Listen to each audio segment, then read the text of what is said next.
একটা গল্প শুনেছিলাম। একদিন এক পাখি অন্য পাখিকে তার ভালোবাসার কথা জানায়। পাখিটি উত্তরে বলে, এখন তো তুমি আমাকে ভালোবাসো, কিন্তু যখন আমার খারাপ সময় আসবে ঠিক তখনই তুমি উড়ে চলে যাবে।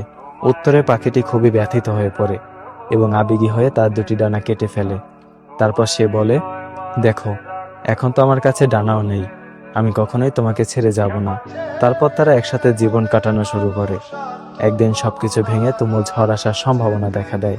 ডানা কাটা পাখিটি বলে, অনেক ঝড় হবে টের পাচ্ছি, তুমি আমার চিন্তা করো না, নিজের যান বাঁচাও, তুমি উড়ে যাও। সে সাথে সাথে উড়াল দিয়ে বিপদসীমার বাইরে চলে যায়। পরক্ষণে জানতে পারে তুফান আর আসেনি। সে আবার সেই পাখিটির কাছে ফেরত যায়, গিয়ে দেখে পাখিটি মারা গেছে, আর তার সাথে একটা চিঠি পায়।